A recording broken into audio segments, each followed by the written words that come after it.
what I mean? And I hear kids that come to me and they're like, why is this guy playing, man? I'm dreaming to play, I'm like a house fan, I love house music. Why is this guy playing hip hop? And you know what I'm saying? That's the only problem that I have with it, and I think that's going to hurt a little bit the business in America. I think that what's interesting about that is that I agree with you. I think that for me as an absolute lover of electronic music, the best thing you can ever give me is standing on a dance floor for an hour, 10 hours, listening to music that I love that I've never heard before. You know, discovering music is the best thing ever. When you find a song that you've never heard before and you fall in love with it, and that's the magic of it. So going and listening to just back-to-back songs you've heard on the radio, and I get it, people connect with it, I know. I went with Craig Richards, who's one of my favourite DJs. I'm a resident of Fabric for the last 15, 17, 16 years, and I was with Steve Hogan, who runs the underground part of William Morris. We both went onto the main stage and we were listening to Ingrosso play in Tomorrow World a few years ago.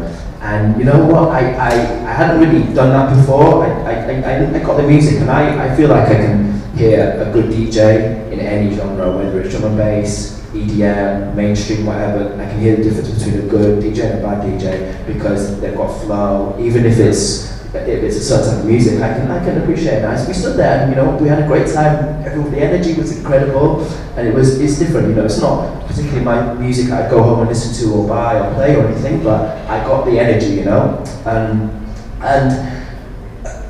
people were singing along to the words. They had heard songs on the radio, and I get that a lot of that music is based around that. It's more of a concert kind of than a DJ set. I think that it's confusing for people who are not involved in the scene to see the difference between which DJ does the whole playing the big long songs off the radio, which DJ builds a set for you said you played for 2 hours last night. I know that doesn't happen that often, is it, playing for 2 hours? Like 45 minutes. Yeah, exactly. It's also short, right? Yeah, and I think that, as DJs, if you want to really call yourself a DJ, and I'm not talking about, of course, a DJ, technically somebody who puts other people's records on and plays them to people.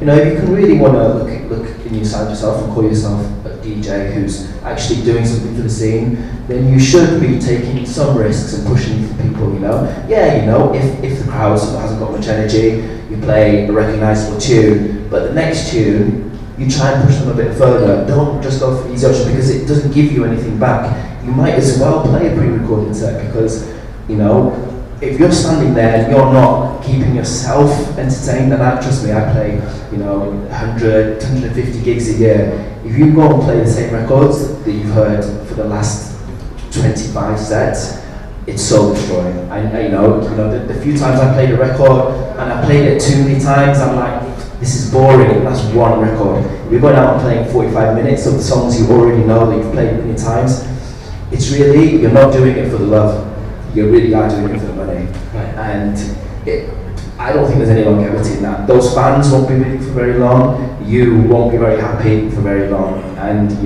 you won't have longevity and long success doing that. And if you do, you might fly around in a jet and have billions of fans, but it's like, is that success? I feel like happiness and success. It is. Listen, my best friend is David Gradman. He owns Live in Soy, and I could tell you, I'm not going to name people, but how many DJs are fighting with them because they only want to play 45 minutes.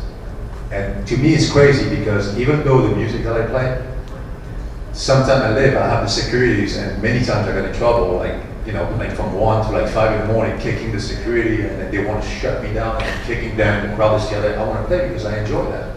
And it's crazy to me that they're making this kind of money, insane amount of money, and they all only want to play 45 minutes. You know what I mean? When you have a crowd, and I see them all the time, just leaving the crowd like at 3 in the morning and just walking off the club, and the club is slammed. To me, when I was a kid, that was my dream. You know what I mean? I wanted to play for people. I would play for 2 people, 10 people. I was happy. I was playing for 6 hours in my house when I was 14 years old in front of my cousin. There was 2 people, and they told me I sucked all the time, but I was happy. So that's why I think it's the culture and it's where we come from. Those guys came the wrong way into the scene, and that's why they don't understand. And this is why they play crowd pleasers and hip hop, and because they're like lost, they have no idea. So if you tell them, and something that Insomniac is doing this year, which is going to be great, is now they want 2-hour set from every DJ. They're changing their whole format. They don't want any more 45-minute set. They want 2-hour sets. And that's where you're going to see where the real. I think that's a great thing. That's a great thing. Just to finish things off, Troxler said some pretty harsh things a couple of years ago. You know, he was like seriously aggravated at the entire festival thing. But he also said something that caught my attention, and it was like he said something that to me rang a bell regarding what you just said and how it all begins for you guys as kids. You know, having fun and just wanting to, you know, get a shot at entertaining a crowd, and it's got to do with electronica as club culture. You know, is it as important today as it was 20 years ago? You know, what Troxler said was, you know, kids are missing out on club culture because they're going out to the big festivals, you know, they're having fun, getting high, you know, whatever.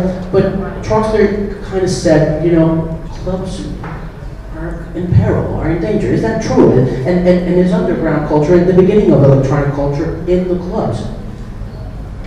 You know, yeah, it's an interesting, it's you know, I even though Seth is one of my closest friends, I was with him, we played for 7 hours in Warehouse Project the other night, back to back in Manchester, you know, him and I have very different opinions about the whole thing, you know, but you're right, the one thing he did say, which was true, is that in some places, the big festivals can, you know, kill some of the club culture. On the other hand, what's important to realize is that, you know, if you look at somewhere like California, where there's these huge festivals like the Insomniac do, Beyond Wonderland and all these things, those kids, there is no club for them to go to. Yeah.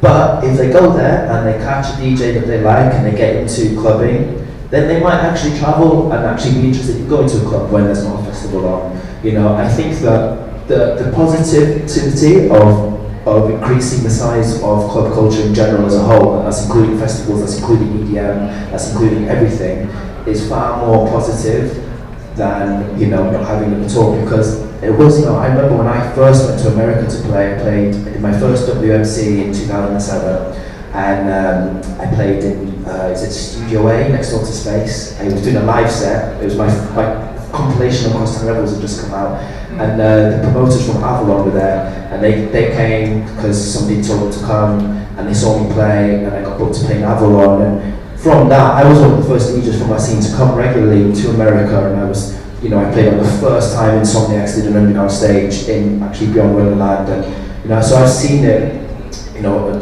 my kind of music, and, you know, techno house. Obviously, it had a big part, you know, in the 2000s or something died inside, but it really did die a death in America. The club scene in New York, when I first went there, I played for 50 people, and I was doing all right there. You know, there was no this kind of music going on in those cities. Even in New York, even in Miami, was like not happening so much.